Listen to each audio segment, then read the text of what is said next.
doesn't always look loud. Sometimes it looks like success, control, or safety.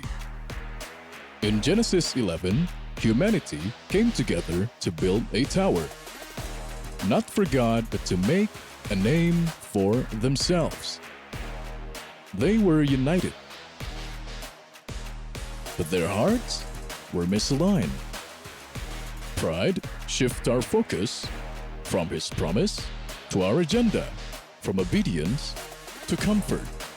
And pride limits our ability to walk in His promise. He calls us to trust Him, to obey Him, and to walk humbly with Him. Because the promise of God is not accessed through achievement, but through surrender. And restoration begins when pride ends.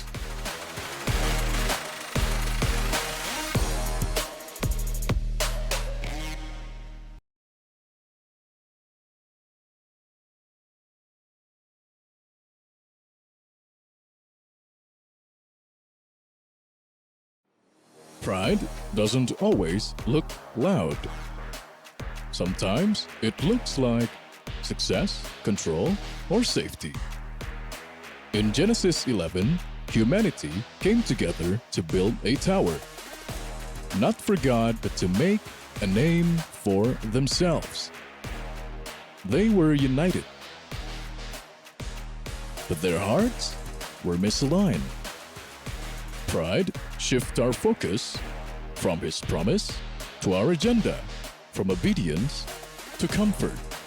And pride limits our ability to walk in His promise. He calls us to trust Him, to obey Him, and to walk humbly with Him.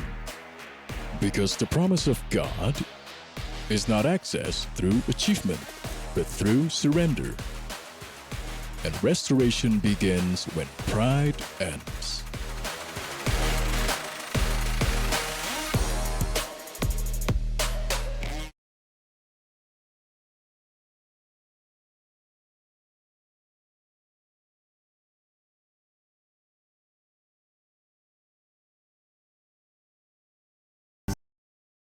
Pagi hari ini kita mau bersama-sama memuji Allah kita yang dahsyat.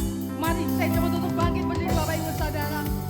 Kami membawa pujian syukur kami di hadapan Tuhan dengan segenap hati, segenap jiwa, segenap roh dan tubuh kami Bapak. Kami memuji keagungan nama-Mu pagi hari ini. Kau berkati Tuhan dari awal sampai akhir, Kau yang berdaulat. Ini jam kudus-Mu Tuhan, kami serahkan sepenuhnya ke dalam tangan kuasa-Mu. Di dalam nama Yesus Kristus kami mengucap syukur. Amin. Beri sorak-sorai buat Dia yang hebat.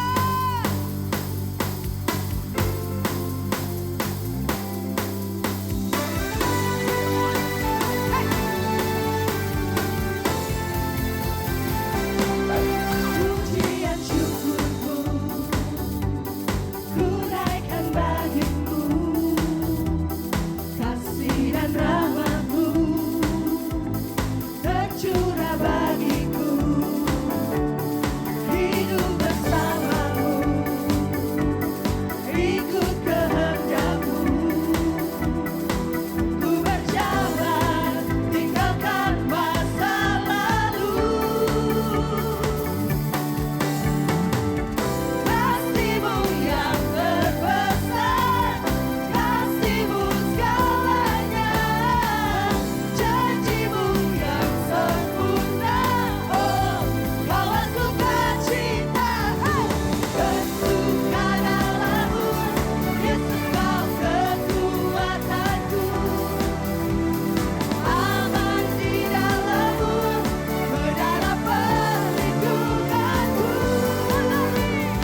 Siap memuji Tuhan lebih lagi Bapak Ibu Saudara. Siap melompat bagi Tuhan lebih lagi Bapak Ibu Saudara. Sorakan haleluya. Mari tepuk tangan bersama-sama.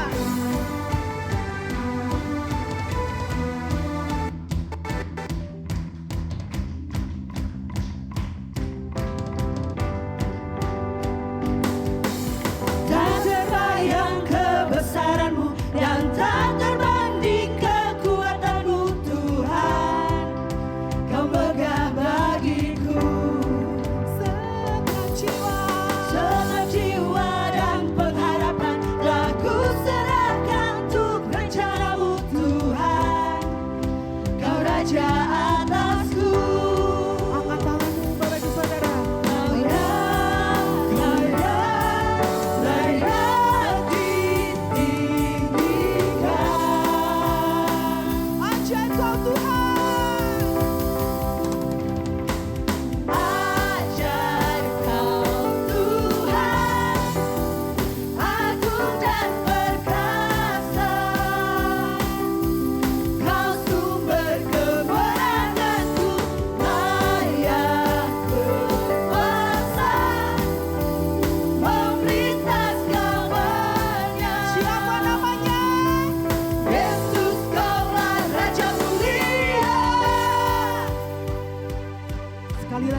Terima kasih buat setiap perbuatan-Mu yang ajaib dalam kehidupan kami. Terima kasih Tuhan, Engkau hadir dalam kehidupan kami Tuhan.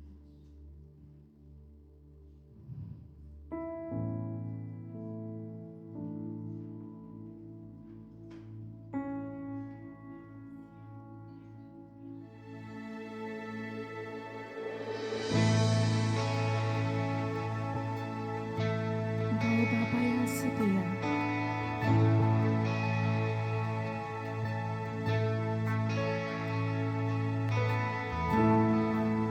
Tiada yang dapat pisahkan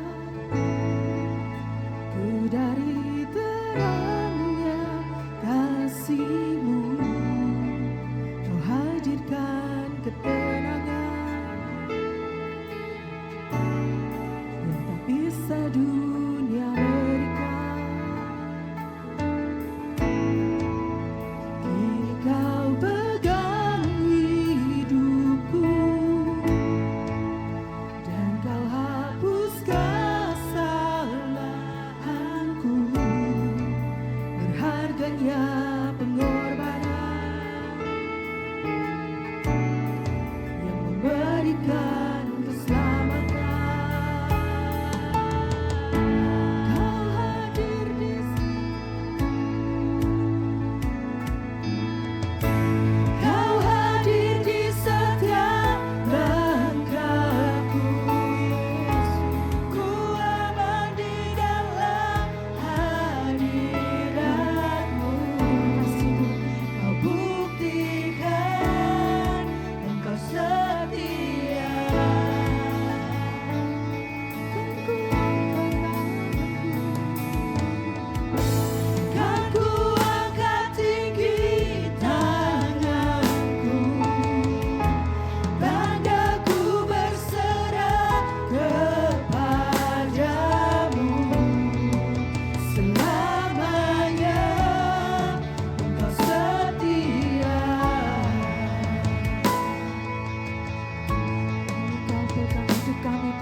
ada di tempat ini.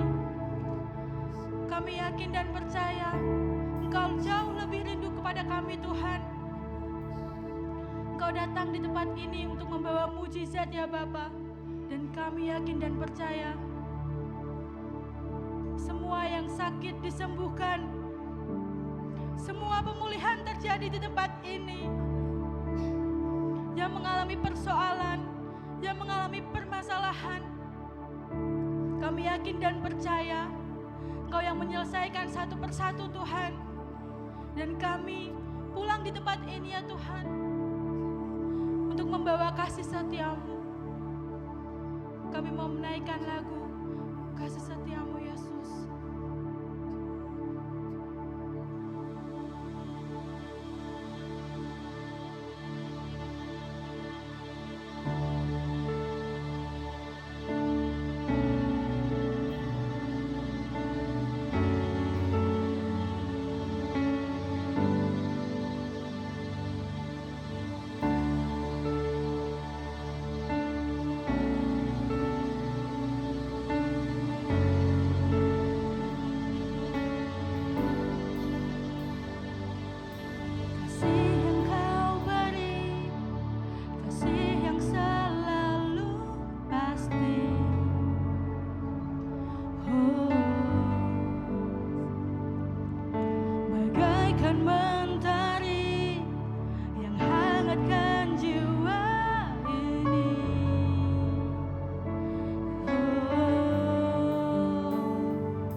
hidup sampai hari ini Tuhan, itu karena kasih-Mu kepada kami Tuhan.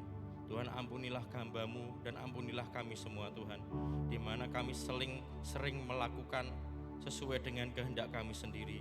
Kami mungkin awalnya dengan hati yang murni kami hanya untuk Engkau, tapi setelah berjalannya waktu Tuhan, kami merubah bergeser hati kami Tuhan. Hati kami tidak lagi hanya untuk-Mu, tapi untuk unjuk gigi kami, bagi untuk kebanggaan kami, bagi untuk mencari keamanan bagi kami Tuhan. Tuhan, ampunilah kami Tuhan. Kiranya Tuhan firman pada pagi hari ini mengingatkan kami kembali bahwa tujuan awal Engkau menciptakan kami Tuhan, di mana Engkau menselaraskan Tuhan, menselaraskan dengan janji-Mu, menselaraskan dengan rancangan-Mu yang indah Tuhan dalam hidup kami. Kiranya Tuhan pada minggu pagi ini Engkau yang hanya berkata-kata dalam mulut hamba-Mu ini Tuhan. Hamba-Mu penuh kekurangan, hamba-Mu penuh tidak bisa Tuhan, tapi Engkau saja yang berkata-kata Tuhan, karena nama-Mu saja yang dipermulakan. Di dalam nama-Mu yang kudus Tuhan kami Yesus Kristus kami mengucap syukur dan berdoa. Haleluya, amin. Silakan duduk Bapak Ibu. Shalom. Pada bulan ini di EFGF Global temanya itu Overcoming Pride, di mana bahasnya itu Kejadian 11. Ini cerita yang sangat populer. Kalau dari pusat itu dibagi dua, dia 1-4 sama 5-9. Tapi saya mencoba untuk menggabungkan dan mungkin nanti sampai saya bahas sampai kitab terakhir. Jadi memang endingnya itu untuk pujian bagi Kristus. Judulnya adalah Kebanggaan Babel dan Pujian bagi Kristus. Ini membahas yang sangat wow, di mana saya sudah belajar sampai detik ini, sampai bacanya sampai bilangan, tapi saya harus mengulang lagi di Kejadian. Dan ternyata pada saat mengulang ini juga ini cerita yang luar biasa, di mana ada dosa yang luar biasa yang dibalik proyek Menara Babel ini. Mungkin kita sadar saat ini kita berada hidup dengan beraneka ragam etnis, beraneka ragam bahasa. Tapi Bapak Ibu pernah berpikir kira-kira ini dari mana ya berasalnya ada? Apakah keragaman ini muncul karena manusia berdosa di proyek Babel? Atau ini hanya sekedar hukuman? Atau sebenarnya ada tujuan indah Tuhan di mana untuk memuliakan nama Yesus? Jangan merasa terkadang kalau kita baca Alkitab, wah ini enggak sesuai dengan kehidupan kita, karena memang mungkin ada akar kesombongan Babel yang mungkin seringkali masih ada di hati kita. Mari kita baca ayatnya, Kejadian 11 ayat 1-9. Akan saya bacakan dengan judul perikop Menara Babel. Ayat 1, adapun seluruh bumi satu bahasanya dan satu logatnya, maka berangkatlah mereka ke sebelah timur dan menjumpai tanah datar di tanah Sinear. Lalu menetaplah mereka di sana. Ayat 3, mereka berkata seorang kepada yang lain, marilah kita membuat batu bata dan membakarnya baik-baik. Lalu bata itulah dipakai mereka sebagai batu dan ter gala-gala sebagai tanah liat. Ayat 4, juga kata mereka, marilah kita dirikan bagi kita sebuah kota dengan sebuah menara yang puncaknya sampai ke langit. Dan marilah kita cari nama supaya kita jangan terserak ke seluruh bumi. Ayat 5, lalu turunlah Tuhan untuk melihat kota dan menara yang didirikan oleh anak-anak manusia itu. Dan ia berfirman, mereka ini satu bangsa dengan satu bahasa untuk semuanya. Inilah barulah permulaan usaha mereka. Mulai dari sekarang, apapun juga yang mereka rencanakan tidak ada yang tidak akan dapat terlaksana. Baiklah kita turun dan mengacau balokkan di sana bahasa mereka, sehingga mereka tidak mengerti lagi bahasa masing-masing. Demikianlah mereka diserahkan Tuhan dari situ ke seluruh bumi, dan mereka berhenti mendirikan kota itu. Itulah sebabnya sampai sekarang nama kota itu disebut Babel, karena disitulah dikacau balokkan Tuhan bahasa seluruh bumi, dan dari situlah mereka diserahkan Tuhan ke seluruh bumi. Kalau kita baca tadi, sebenarnya kalau kita lebih teliti mungkin ini menggambarkan asal usul bahasa, tapi kalau kita lebih teliti lagi, kita agak kembali ke pasal sebelumnya, pasal 10, itu sudah dijelaskan banyak bangsa-bangsa, banyak bahasa sudah dijelaskan sebelum Menara Babel ini dalam Kejadian 11 ini dijelaskan. Kalau saya mau buka di Kejadian 10 ayat 5, yaitu ayat 5, ayat 20, ayat 31, di mana ini tadi ayat 5 adalah untuk suku keturunan Yafet, berarti dari mereka inilah berpencar bangsa-bangsa daerah pesisir, itulah keturunan Yafet, masing-masing di tanahnya dengan bahasanya sendiri menurut kaum dan bangsa mereka.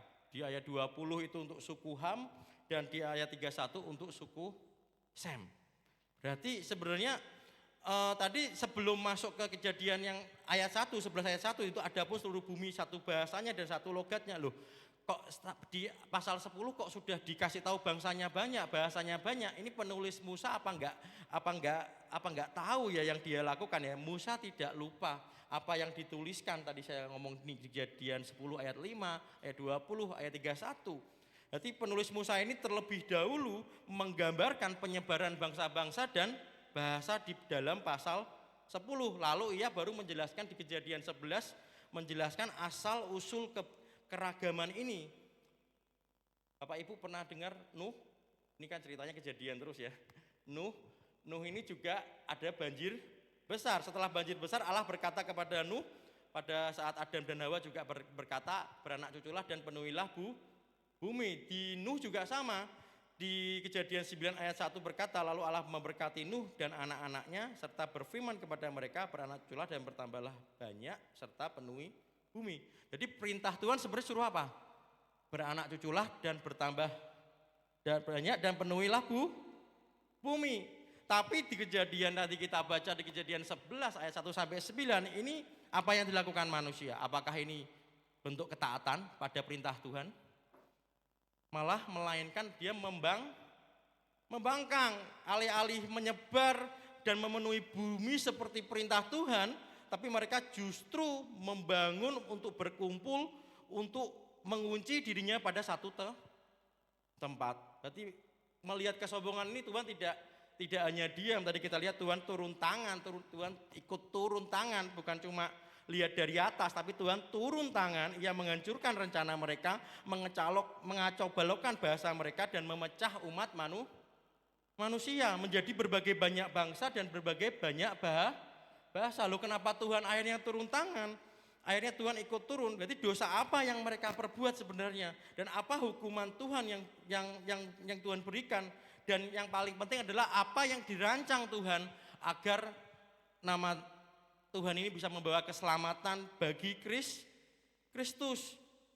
Kita akan lihat ayat keempat juga kata mereka, marilah kita dirikan bagi kita sebuah kota dengan sebuah menara yang puncaknya sampai ke langit, dan marilah kita cari nama supaya kita jangan terserak ke seluruh bumi. Berarti keinginan Allah itu bagi seluruh umat manusia itu bukanlah agar saya atau Bapak Ibu, agar kita itu menemukan suatu kebahagiaan itu karena kita dipuji, tapi keinginan Allah kepada kita adalah agar kita menemukan kebahagiaan itu di saat kita memuji nama Tuhan. Ayat 4 tadi berkata ada 4 poin, di mana membangun atau mendirikan sebuah kota. Yang kedua adalah membangun, setelah ngomong kota, di sebuah kota itu dia mendirikan menara yang katanya itu menjulang tinggi sampai ke langit.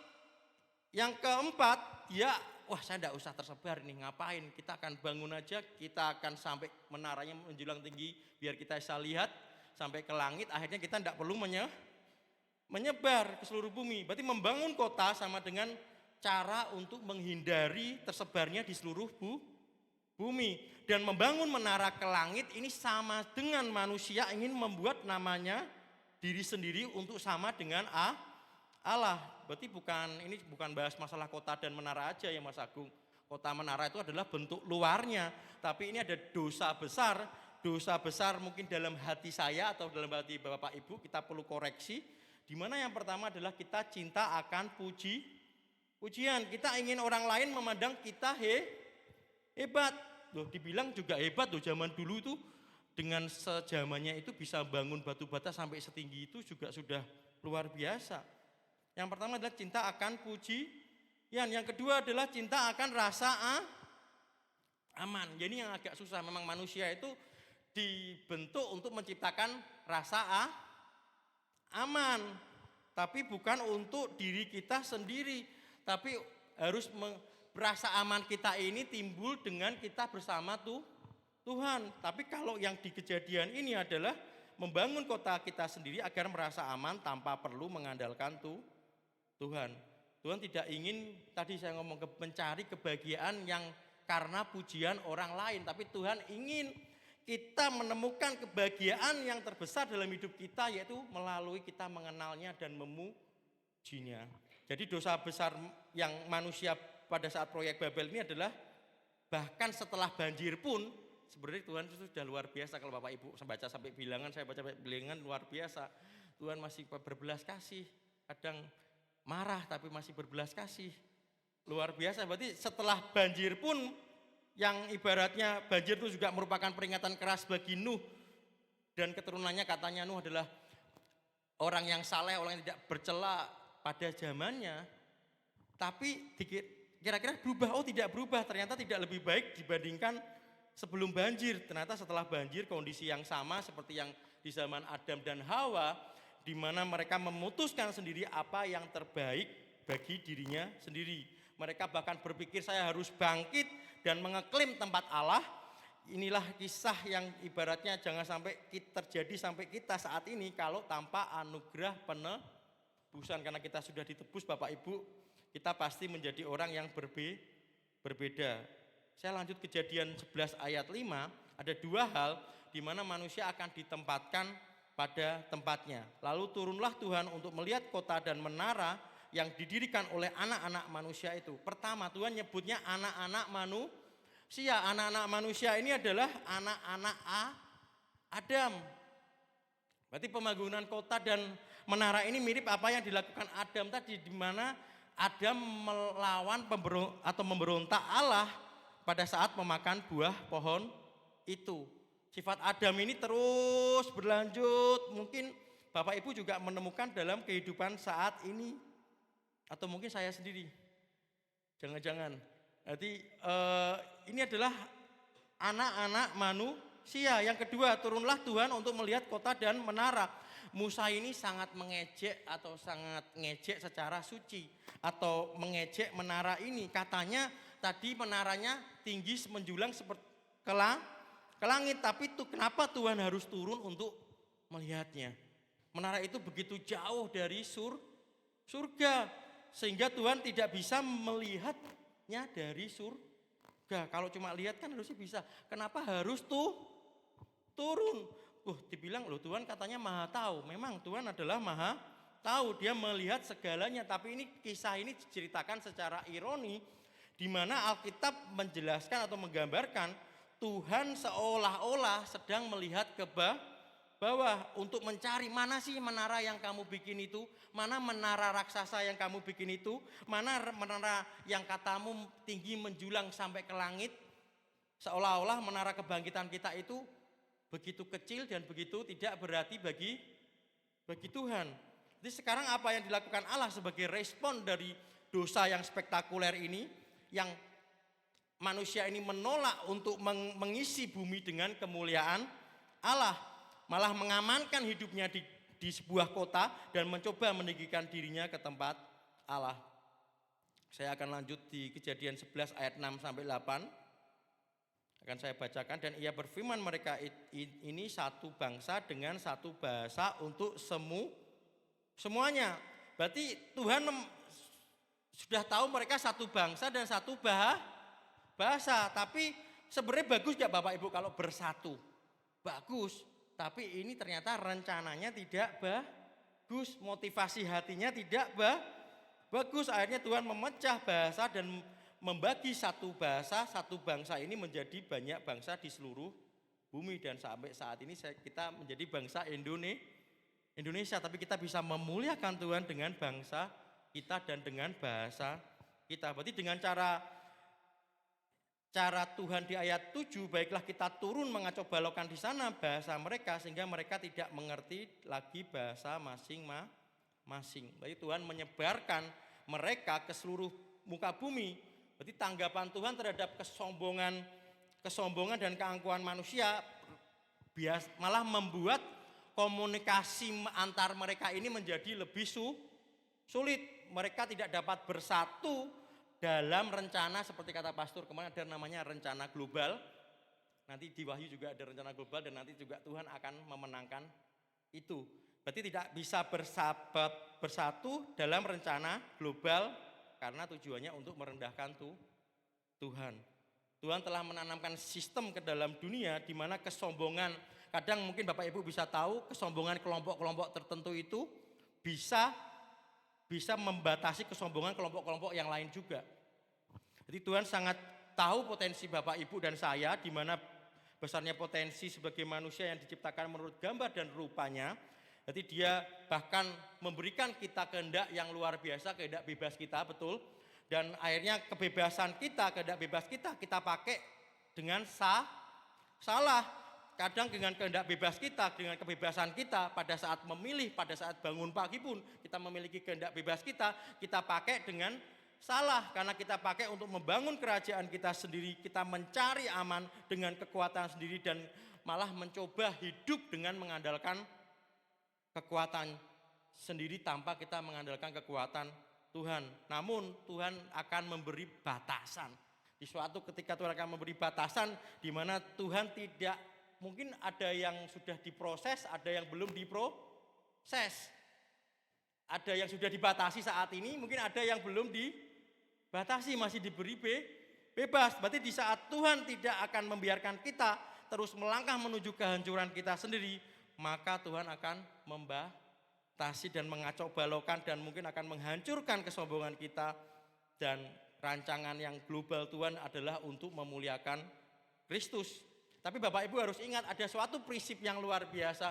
Ketika Tuhan mengizinkan sesuatu, Dia juga melakukannya dengan alasan.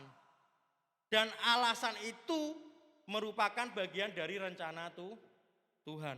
Berarti bahasa-bahasa di dunia ini adalah hukuman Allah atas dosa dan Allah menciptakannya untuk kemuliaan Kristus. Berarti Allah tidak bertindak sembarangan. Jangan sampai kita berpikir, wah ini kok kayaknya terjadi dosa.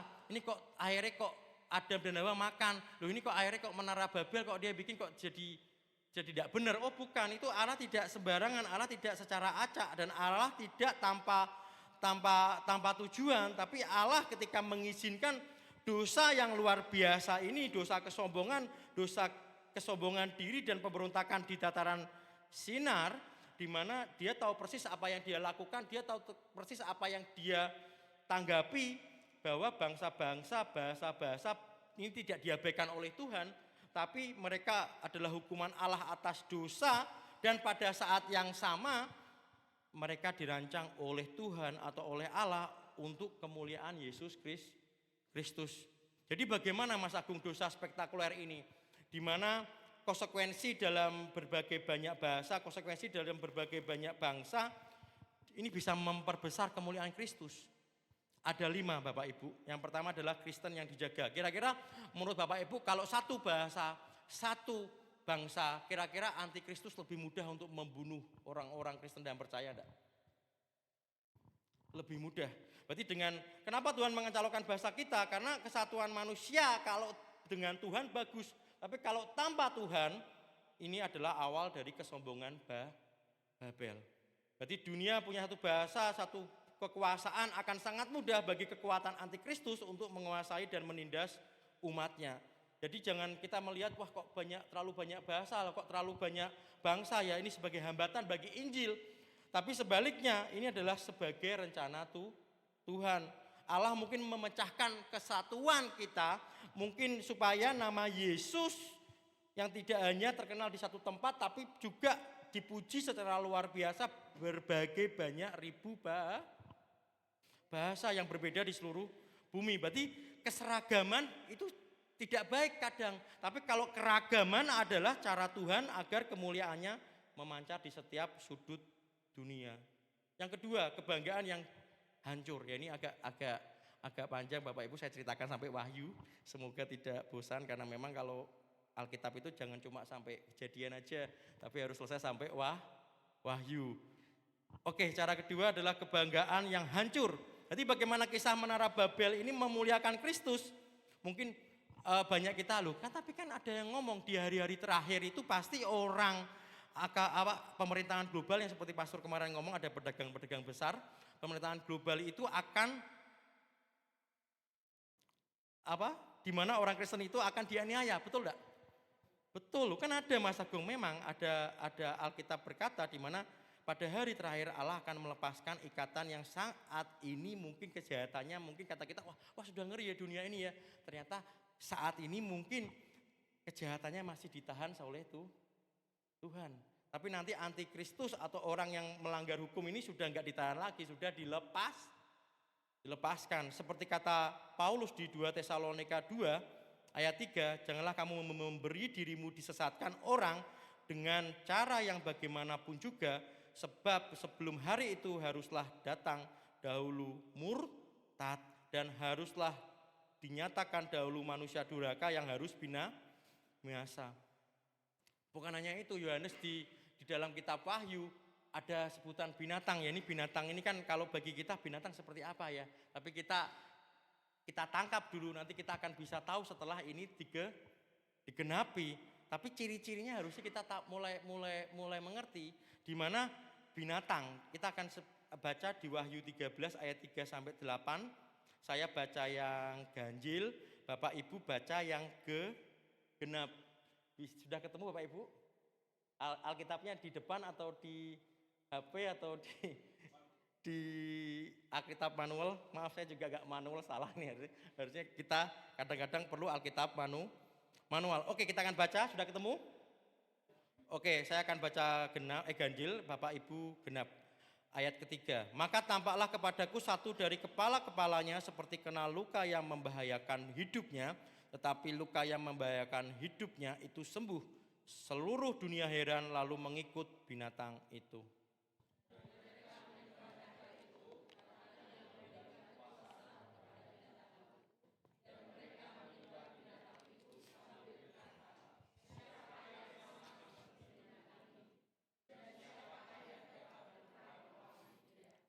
Dan kepada binatang itu diberikan mulut yang penuh kesombongan dan hujat, kepadanya diberikan juga kuasa untuk melakukan 42 bulan lamanya.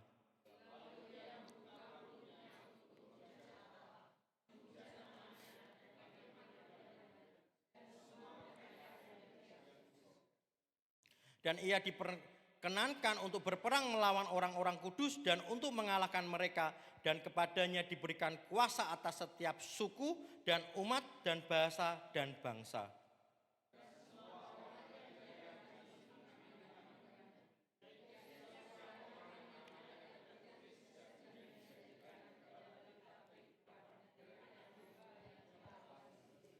Semoga kita ada di dalam kitab kehidupan.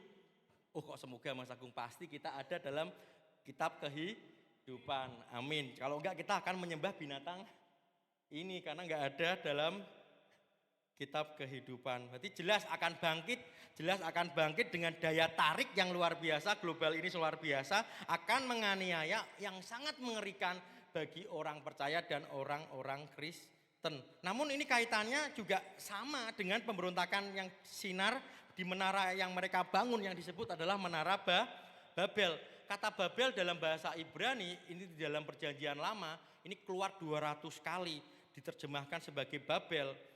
Di ayat 9 di Kejadian 11 juga berkata, itulah sebabnya sampai sekarang nama kota itu disebut Babel karena disitulah dikacau balokkan Tuhan bahasa seluruh bumi dan dari situlah mereka diserahkan Tuhan ke seluruh bumi. Berarti penghinaan terhadap kota Babel, penghinaan terhadap kota yang mereka bangun dengan menara-menara yang megah, dengan tembok-temboknya, dengan taman-tamannya, dengan penyembahan berhala, karena waktu itu mungkin agak ketransfer sama ada namanya kayak kuil-kuil sigurat dan lain-lain, dan hanyalah usaha yang menyedihkan dibandingkan dengan Allah.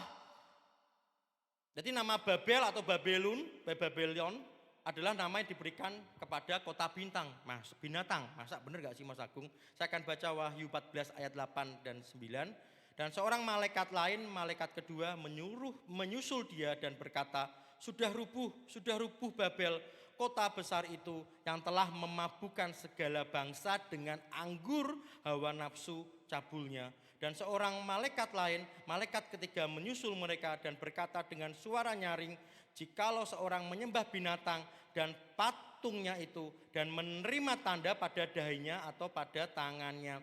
Walaupun nanti kemuliaan Kristus seperti di Menara Babel itu akan terjadi, tapi sementara waktu Babylon atau Babel, kota Babel yang sangat memabukkan itu, akhirnya juga akan makan darah para martir Kristen. Di Wahyu 17 ayat 6 berkata, dan aku melihat perempuan itu mabuk oleh darah orang-orang kudus dan darah saksi-saksi Yesus. Berarti ia akan seperti Menara Babel yang nanti akan dihancurkan, tapi Menara Babel ini juga bisa pakai zaman akhir. Jadi bukan saya ngomong di awal, tapi juga di zaman akhir nanti juga akan ada Menara Babel. Dia sebagai Menara Babel pada zaman akhir di Wahyu 18 ayat 5 dan 7 dan 10. Saya akan bacakan, sebab dosa-dosanya telah bertimbun-timbun sampai ke langit dan Allah telah mengingat segala kejahatannya. Di ayat 7, berikanlah kepadanya siksaan dan perkabungan sebanyak kemuliaan dan kemewahan yang telah ia nikmati. Sebab ia berkata di dalam hatinya, aku bertahta seperti ratu, aku bukan janda dan aku tidak akan pernah berkabung. Di ayat 10, mereka akan berdiri jauh-jauh karena takut akan siksaannya. Dan mereka akan berkata, celaka, celaka engkau, hai kota yang besar Babel, hai kota yang kuat. Sebab dalam 1 jam saja sudah berlangsung penghakimanmu.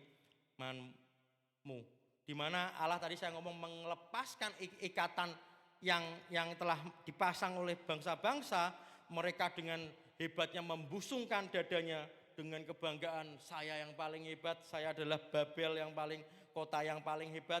Tapi orang-orang Kristen di saat itu menderita. Tapi kemudian dalam sekejap Kristus akan datang Bapak Ibu. Makanya di suatu ketika kalau kita nanti sampai yang tertinggal, kita harus sadar Alkitab ini sudah pernah belajar, sudah pernah Mas Agung ngomong juga. Jadi Kristus akan datang dari ketinggiannya seperti di Menara Babel. Yesus akan datang dari ketinggiannya yang tak terbatas dan membunuh orang yang berbuat jahat dengan nafas mulutnya. Benar gak sih Mas Agung? Kita akan baca 2 Tesalonika 2 ayat 8. Pada waktu itulah si pendurhaka baru akan menyatakan dirinya. Tetapi Tuhan Yesus akan membunuhnya dengan nafas mulutnya dan akan memusnahkannya kalau ia datang kembali. Berarti Babel tidak akan ada lagi Bapak Ibu. Karena kesombongan manusia akan dihapuskan dari bumi. Jadi cerita Kejadian 11 yang saya ceritakan di awal ini adalah merupakan awal dari kemenangan. Tapi nanti juga ada diakhiri oleh kemenangan Kristus. Kebanggaannya akan dihancurkan. Berarti kalau Bapak Ibu masih bangga-bangga dan masih sombong-sombong, mau nunggu seperti nanti dihancurkan, lebih baik sekarang dihancurkan daripada nunggu nanti. Poin ketiga, setiap kelompok diklaim. Jadi cara ketiga adalah bagaimana dosa Babel dan hukuman Allah atasnya mengarah pada kemuliaan global Kristus, di mana endingnya adalah otoritas dan kuasa Kristus ini diperbesar. Karena Allah mengeklaim setiap kelompok, setiap bahasa dan setiap bangsa. Di Keluaran sebenarnya ada bahwa Tuhan atas seluruh bumi. Bapak Ibu pernah dengar ini sangat populer, Matius 28 ayat 18 sampai 19, tapi saya cuma sampai 19a, di mana Yesus mendekati mereka dan berkata kepadaku, telah diberikan segala kuasa di surga dan di bumi. Karena itu pergilah, jadikanlah semua bangsa muridku. Ini adalah respon terhadap dosa. Allah telah membagi bahasa, membagi banyak bangsa, dan Papi pada akhirnya akan memperbesar otoritas dan kemuliaan Kristus untuk menjadikan semua bangsa muridku. Di setiap bahasa, di setiap bangsa kuasanya semakin mulia karena ia tidak menembus cuma satu bahasa, satu bangsa, tapi ia menembus banyak bahasa dan banyak bangsa yang berbeda dan membawa keselamatan. Poin keempat adalah Injil yang dimuliakan. Berarti sebagian besar kemuliaan Injil adalah tidak bersifat lokal, tidak ibaratnya hanya di sini aja atau hanya di situ saja atau hanya di Israel aja, tidak. Tapi ia menembus setiap bahasa dan setiap bangsa, di mana Injil ini di dalamnya ada pesan kematian, pesan kebangkitannya yang nanti kita peringati tanggal 5 April dan pada tanggal 3 April, dan pesan pengampunannya dan pesan pembenarannya ini tidak cuma pada satu titik, tapi ke seluruh bangsa. Roma 1 ayat 16 berkata, sebab aku mempunyai keyakinan yang kokoh dalam Injil, karena Injil adalah kekuatan Allah yang menyelamatkan setiap orang yang percaya, pertama-tama orang Yahudi, tetapi juga orang Yunani. Jadi tidak bersifat lokal, dan ini bukan agama tertentu, suku tertentu. Ini tidak kategori tertentu, tapi ini menembus setiap bangsa dan setiap bangsa. Jadi tidak ada keragaman bahasa, dan mungkin jika dosa spektakuler Babel ini tidak terjadi dengan hukumannya, apakah kemuliaan Kristus akan bersinar? Mungkin bersinar, tapi ini lebih bersinar karena seindah dalam ribuan bahasa. Yang terakhir Bapak Ibu, pujian bagi Yesus Kristus. Berarti pujian ini yang diterima Yesus dari semua bahasa lebih indah karena keragamannya, daripada Yesus hanya menerima satu bahasa, satu bangsa. Ini sungguh luar biasa. Wahyu 5 ayat 9 sampai 10 berkata, dan mereka menyanyikan suatu nyanyian baru, katanya, engkau layak menerima gulungan kitab itu dan membuka meterai-meterainya, karena engkau telah disembelih dan dengan darahmu engkau telah membeli mereka bagi Allah dari tiap-tiap suku dan bahasa dan kaum dan bangsa, dan engkau telah membuat mereka menjadi suatu kerajaan dan menjadi imam-imam bagi Allah kita, dan mereka akan memerintah sebagai raja di bumi. Di pasal 7 di ayat yang sama, di mana ayat 9 dan 10 juga berkata, kemudian daripada itu aku melihat sesungguhnya suatu kumpulan besar orang banyak tidak dapat terhitung banyaknya dari segala bangsa dan suku dan kaum dan bahasa berdiri di hadapan tahta dan di hadapan anak domba, memakai jubah putih dan memegang daun-daun palem di tangan mereka, dan dengan suara nyaring mereka berseru apa Bapak Ibu? Keselamatan bagi Allah kami yang duduk di atas tahta dan bagi anak domba. Sebaiknya kita di posisi yang ini. Kita sama-sama menyanyikan. Berarti hari ini melihat bahwa dosa Babel itu adalah keinginan kita untuk membangun kerajaan kita sendiri, mencari keamanan kita sendiri, dan mencari nama bagi kita sendiri. Mungkin kesombongan membuat kita sampai menyingkirkan Tuhan dari tempat yang ya saya agak ke distract. Iri hati itu juga sebenarnya kita menyangkal Tuhan. Dikiranya kita wah enak ya sebelah, wah enak ya sebelah. Itu kan kesannya kayak kita kan kalem nih ya, low profile ya. Tapi sebenarnya kita juga sombong di situ. Kadang kita sudah diberikan semuanya pada Tuhan, kita tahu bahwa semua yang terjadi pada hari ini adalah kebaikan Tuhan. Tapi kita masih lihat sebelah, masih lihat apa ini. Jadi kan kita akhirnya menyingkirkan Tuhan dari tempat yang layak. Berarti Tuhan itu melihat hati Bapak Ibu dan saya. Berarti dia bukan hanya langsung membinasakan seperti banjir Nuh, atau nanti mungkin kejadian seperti lembu emas, atau nanti kejadian seperti orang yang rakus oleh makan burung puyuh. Tapi Tuhan melihat hati Bapak Ibu. Dia bukan hanya menginterupsi, dia bukan hanya menginterupsi kesombongan kita untuk membinasakan kita, tapi dia tujuannya ingin menyelaraskan kembali Bapak Ibu, ingin align kembali Bapak Ibu kepada rancangan Tuhan, kepada janji Tuhan, di mana kalau mungkin saat ini saya atau Bapak Ibu sedang dihabisi, sedang dikacaukan balaukan ambisi kita seperti manusia Babel, agar kita ini tidak bersatu dalam kejahatan. Tapi ingat Bapak Ibu, ada rencana akhir di balik itu. Berarti Tuhan itu membagi bahasa di Babel, ternyata jalannya adalah menuju pujian terbesar bagi Yesus Kristus. Hukuman atas kesombongan manusia ini sudah dikalahkan dengan nanti kita peringati di dalam kebangkitan Kristus, di dalam salib Kristus. Berarti keinginan Allah bagi kita bukanlah agar kita menemukan kebahagiaan di mana pada posisi puncak kita mencapai sesuatu. Mungkin awalnya kita punya hati yang murni, mungkin awalnya pada saat pelayanan, pada saat saya bekerja, pada saat saya punya usaha, waktu saya muda saya mungkin murni, saya ingin mencari ini agar saya dapat memuliakan nama Tuhan, agar saya dapat memuliakan orang tua saya. Tapi ternyata rencana kita, ambisi kita itu semua dihancurkan sama Tuhan. Tapi kita mungkin menyesal, kita mungkin merasa kenapa Tuhan kau menghancurkan saya, kenapa Tuhan kau meratakan rencana-rencana saya Tuhan. Tapi di saat itulah Tuhan punya rencana yang sangat indah untuk Bapak Ibu, di mana saya mengetahui ada suatu titik yang luar biasa. Bukan yang saya kejar adalah suatu hal yang ada di dunia ini, tapi menemukan kebahagiaan di mana di saat saya bisa bersama Tuhan secara pribadi, di mana memuji namanya. Terkadang mungkin juga kita sulit untuk menyembah Tuhan. Saya juga mengalami, kita juga sulit untuk datang kepada Tuhan. Kenapa ya? Kita dipenuhi dengan pikiran-pikiran kita sendiri. Kok kita ini belum terjadi? Kok ini kok belum terjadi? Akhirnya kadang kita juga bertengkar kepada pasangan kita, atau bertengkar kepada teman kita, atau bertengkar dengan tim kita. Kita tidak menyadari dan akhirnya kita jauh kepada Tuhan. Sebenarnya Tuhan ingin Bapak Ibu untuk mencari kebahagiaan yang terdalam di mana saat memuji nama Tuhan. Suatu hari kelak mungkin di kitab Wahyu akan digenapi kumpulan besar dari segala bangsa, suku dan bahasa, di mana keberagaman yang dulunya lahir dari hukuman di Babel yang berdiri, dia akan berdiri seperti tadi kata Alkitab Wahyu, berdiri di hadapan tahta anak domba, di mana pujian yang diterima Yesus akan jauh lebih indah melalui Bapak.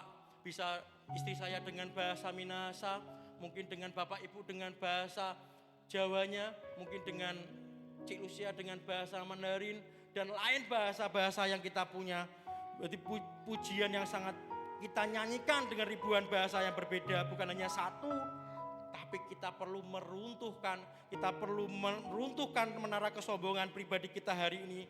Bapak Ibu harus bawa ego, bawa kenyamanan, bawa ambisi kita di bawah kayu salib, karena kesombongan tidak bisa hidup di bawah kayu salib. Biarlah hidup kita tidak lagi mencari nama untuk diri sendiri, tapi kita bergabung kepada paduan suara surga. Mari Bapak Ibu, kita akan nyanyikan satu lagu, bisa bangkit berdiri. Lagu ini sebenarnya menarik di teksnya bagi saya, karena yang menulis hidup kita adalah Tuhan, yang membuat segalanya baru adalah Tuhan. Karena Tuhan ada di dalamku dan kita ada di dalam Tuhan.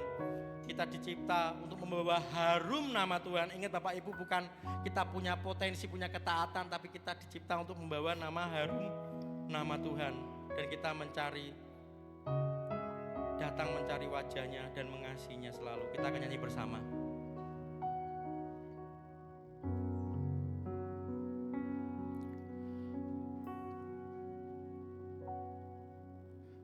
Kaulah penulis hidupku, Kau membuat segalanya baru. Engkau di dalamku dan ku ada dalammu. Tak ada yang tak mungkin bagimu. Ku dicipta untukmu, untuk membawa harum namamu. Engkau di dalamku dan ku ada dalammu. Kini ku datang mencari wajahmu, mengasihimu selalu dengan segenap hatiku, mencintai seluruh perbuatanmu, mengabdikan hidupku sesuai rencana.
kita akan sama-sama berdoa secara pribadi, di mana bukan hanya dari mulut, tapi awalnya kita harus perkatakan dulu Bapak Ibu, agar kita mau merobohkan kesombongan kita. Saya nggak tahu mungkin pergumulan Bapak Ibu apa, mungkin ada masalah apa yang kadang mungkin Bapak Ibu merasa tidak menerima, atau mungkin saat ini mungkin Bapak Ibu sedang langsam-langsam aja, tapi Bapak Ibu ternyata menyimpan suatu hal yang tidak bagus, di mana tidak sesuai dengan rencana Tuhan. Silakan Bapak Ibu berdoa secara pribadi agar meminta agar Tuhan hadir dan Tuhan mulai mengendalikan total dalam kehidupan Bapak Ibu saat ini. Mari kita berdoa.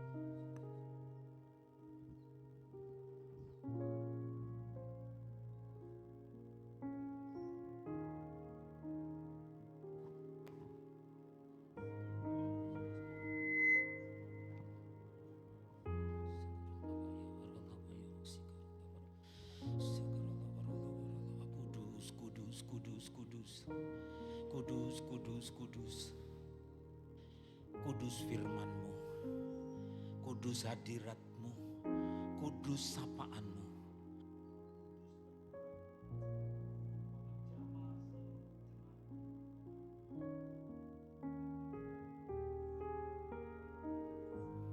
Kudus, kudus, kudus, kudus, kudus, kudus, kudus. Apa yang sudah kami dengar Tuhan, Engkau meteraikan dalam hati jemaat-Mu, dalam hati kami semua, sehingga ketika kami nanti keluar dari ruangan ini, si jahat tidak akan bisa beroleh kesempatan untuk merampas firman-Mu yang Maha Kudus. Maka Engkau meteraikan di dalam ruang Maha Kudus, di dalam bait Allah, yaitu tubuh kami. Terima kasih Tuhan, Engkau berkati hamba-Mu yang sudah dengan taat Engkau utus untuk menyampaikan kebenaran firman-Mu. Apa yang sudah kami dengar Tuhan akan berakar ke bawah, akan bertumbuh ke atas, dan berbuahkan buah-buah roh untuk kemuliaan nama-Mu Tuhan. Berkati hamba-Mu, berkati istrinya, berkati anaknya, berkati kesehatannya, berkati pekerjaannya, terlebih lagi berkati apa yang sudah Engkau titipkan padanya, sampai kepada tiba saatnya pengutusan-Mu akan lebih dalam lagi, dan urapan-Mu dari tempat maha tinggi akan menyertai hamba-Mu, dan nama-Mu yang akan dipermuliakan. Tuhan, kami hendak mengucap syukur jemaat-Mu dalam bentuk persembahan yang hendak kami himpun, kami kumpulkan untuk mendukung pekerjaan, pembiayaan, pelayanan dalam gereja ini. Engkau memberkati. Meskipun Tuhan tak menolongku, meskipun duri dalam dagingku, ku tetap memilih untuk percaya dan mengucap syukur.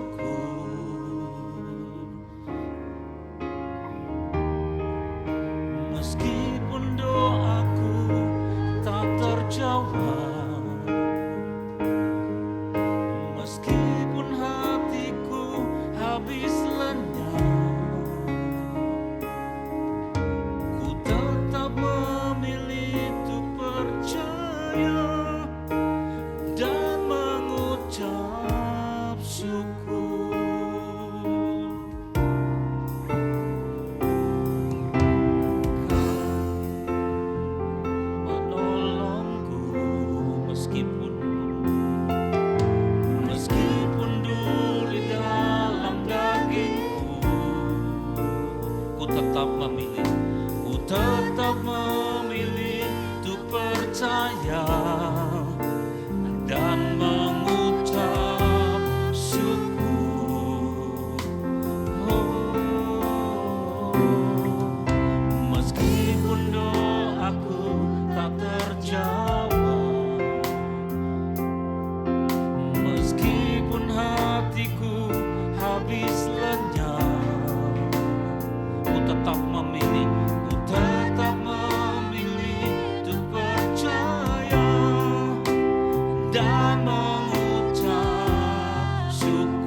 yang sabar, penuh dengan pengampunan, sumber dari segala damai sejahtera. Dan ketika melihat anak-anakmu tidak berdaya, kehabisan nafas dan terkulai, Engkau membangunkan, Engkau menggamit dengan tanganmu yang berlubang paku, yang menjamah setiap orang yang berseru kepadamu. Inilah jemaatmu Tuhan, ketika mereka bersuka cita, biarlah nyanyian-nyanyian mazmur naik kepadamu. Ketika mereka bermasalah, yang takut, yang mengalami masalah, Engkau Tuhan yang menjadi jawaban. Yang mengalami kebimbangan, Engkau yang memberi kepastian. Yang mengalami kelemahan, Engkau memberi kekuatan. Yang mengalami sakit penyakit, Engkaulah Tuhan Yesus penyembuh. Karena kuasa bilur-bilur-Mu, kuasa dari darah-Mu dari atas kayu salib, memberikan pemulihan, memberikan kesembuhan. Maka kami berdoa untuk anak-Mu yang besok pagi akan periksa ke Semarang. Ya Tuhan, Engkau melimpahkan belas kasih-Mu. Jemaat-Mu berdoa bersama-sama, bersehati. Apapun nama-nama sakit penyakit, kami lebih percaya kepada satu nama yang berkuasa, itu nama Tuhan Yesus, yang menjadi jaminan. Dan kepadamu anak-anak-Mu berseru kepada Engkau, bersandar kepada Engkau, dan mempertaruhkan seluruh hidupnya untuk menghambur kepada Engkau, memeluk kaki-Mu. Terima kasih Tuhan, terima kasih. Kami bawa ke dalam hadirat-Mu gelora dari dunia. Engkau memberkati anak-anak-Mu ya Tuhan. Engkau berkati Sikem, Engkau berkati Yeriko, Engkau memberkati Berseba, Engkau memberkati Baitania, Engkau memberkati Nazaret Galilea, Engkau memberkati Yerusalem, Engkau memberkati Bethlehem, Engkau memberkati anak-anak Abraham, Ishak dan Yakub. Karena siapa mengutuk mereka akan dikutuk, dan siapa memberkati mereka, Engkau akan memberkati orang-orang itu. Inilah seluruh jemaat-Mu Tuhan yang hendak mengaku imannya. Aku percaya kepada Allah Bapa yang Maha Kuasa, Halik langit dan bumi, dan kepada Yesus Kristus Putranya yang tunggal Tuhan kita, yang dikandung dari Roh Kudus, lahir dari anak darah Maria, yang menderita sengsara di bawah pemerintahan Pontius Pilatus, disalibkan, mati dan dikuburkan, turun ke dalam kerajaan maut, dan pada hari yang ketiga bangkit pula dari antara orang mati, naik ke surga, duduk di sebelah kanan Allah Bapa yang Maha Kuasa, dan akan datang dari sana untuk menghakimi orang yang hidup dan yang mati. Aku percaya kepada Roh Kudus, gereja yang kudus dan am, persekutuan orang-orang kudus, pengampunan dosa, kebangkitan orang mati, dan hidup yang kekal. Bapa kami yang ada di surga, dikuduskanlah nama-Mu, datanglah kerajaan-Mu, jadilah kehendak-Mu di bumi seperti di surga. Berikanlah kami pada hari ini makanan kami yang secukupnya, dan ampunilah kami akan segala kesalahan kami, seperti kami juga mengampuni orang yang bersalah kepada kami. Dan janganlah membawa kami ke dalam pencobaan, tetapi lepaskanlah kami dari segala yang jahat, karena Engkau-lah yang mempunyai kerajaan, kuasa dan kemuliaan sampai selama-lamanya. Kami angkat kedua belah tangan kami, mengarahkan hati kepada Engkau dengan percaya. Inilah seluruh jemaat-Mu Tuhan. Dicurahkanlah berkat penyertaan, kekuatan, keperkasaan, kesuburan, jalan keluar, pengurapan dari Roh Kudus. Di dalam nama Allah Bapa di surga, kasih karunia Juru Selamat kami Tuhan Yesus, serta penyertaan oleh Roh Kudus yang hari ini sampai Tuhan datang yang kedua kali, bahkan sampai selama-lamanya. Kami semua yang percaya berseru bersama, amin. Tuhan memberkati, salam kiri kanan, sampai bertemu dalam ibadah yang mendatang. Selamat hari Minggu, Tuhan Yesus memberkati.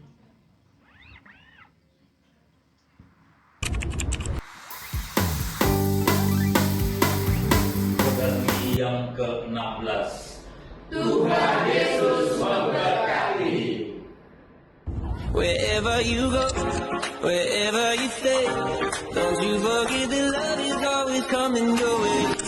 No matter how far, how broken you are, don't you forget that love is always coming your way. Hey, I don't know you, but I mentioning your name. Stressed out, too addicted to your phone to go to bed. If that's you, then take a breath. Wherever you go, wherever you stay, don't you forget that